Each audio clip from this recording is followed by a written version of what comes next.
டவல்ட் myself Srinidhi. இன்றைக்கி நம்ம இந்த வீடியோவில் 10th சிபிஎஸ்சி இங்கிலீஷில் from the diary of Anne Frank இந்த ஸ்டோரியை பற்றி பார்க்கலாம். இதை எழுதினது ஆன் ஃப்ராங்க். ஆன் ஃப்ராங்க் அப்படின்னா ஒரு பொண்ணு தான். இந்த பொண்ணு என்ன பண்ணுறாங்க அப்படின்னா தன்னுடைய வாழ்க்கையில் நடந்த விஷயங்களை ஒரு டைரியில் எழுதுகிறாங்க. அதாவது இது ஒரு டைரியை பற்றின கதை. அதாவது 2ஆம் உலகப் போரின் போது நாசி கட்சிகள்கிட்டேருந்து தப்பிக்கிறதுக்காக ஒரு குடும்பம் வந்துட்டு மறைஞ்சு வாழ்கிறாங்க. அப்படி மறைஞ்சு வாழும்போது அந்த யூத பெண்ணுக்கு என்னென்னலாம் அனுபவங்கள் கிடைச்சிருக்கோ அந்த அனுபவங்களை அந்த பெண் என்ன பண்ணுறாங்க அப்படின்னா ஒரு டைரியில் எழுதி வைக்கிறாங்க. அந்த டைரியில் தன்னுடைய ஸ்கூலை பற்றி எழுதுகிறாங்க. தன்னுடைய ஸ்கூலில் நடந்த விஷயங்களை பற்றி எழுதுகிறாங்க.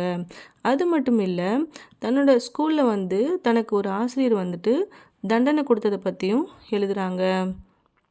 அந்த ஆசிரியர் பேர் மிஸ்டர் கீசிங்.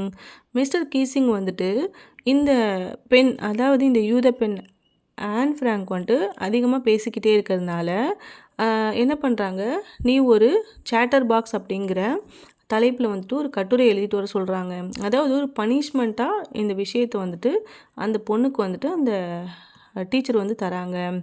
அந்த டீச்சர்ஸ் அந்த விஷயத்தை இந்த பெண் என்ன பண்ணுறாங்க அப்படின்னா கஷ்டமான சூழ்நிலையை எப்படி நகைச்சுவையான முறையில் ஒரு நல்ல விஷயமான சிந்தனையாக கொண்டு வருது அப்படிங்கிறத யோசித்து என்ன பண்ணுறாங்க அப்படின்னா அந்த கட்டுரையில் தன்னுடைய அம்மாவை பற்றியும் பாட்டியை பற்றியும் எழுதியிருக்காங்க. என்ன அப்படின்னா பெண்களுக்கு வாயாடி குணம் இருக்கிறது இயல்பான ஒன்று தான். எல்லா பெண்கள்கிட்டேயுமே இது இருக்கும். ஆனால் இந்த வாயாடி குணம் மற்றவங்களை புண்படுத்தாமல் இருக்கணும் அப்படிங்கிறத அழகான முறையில் ஒரு நகைச்சுவையாக என்ன பண்ணுவாங்க அப்படின்னா அந்த கட்டுரையை எழுதி முடிச்சிருப்பாங்க. இதுலேருந்து என்ன சொல்ல வராங்க அப்படின்னா இவங்க பெண்களுடைய இயல்பான குணம் அதிகமாக பேசிகிட்டு இருக்குது. கிராமப்புறங்களெலாம் நம்ம பார்த்தோம் அப்படின்னா பெண்கள் நிறைய பேர் திண்ணையில் உட்காந்து பேசிக்கிட்டே இருப்பாங்க. அது அது ஒரு இயல்பான விஷயந்தான்.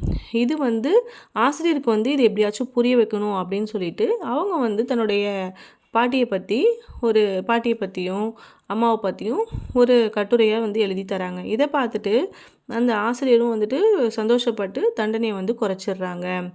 இதில் முக்கியமான கருத்து அப்படின்னு பார்க்க போனால், அதாவது ஆன் ஒரு தண்டனையாக பார்க்காம ஒரு சுய உணர்வுகளுக்கான ஒரு வெளிப்பாடாக அவங்க அந்த கட்டுரையை எழுதுகிறாங்க.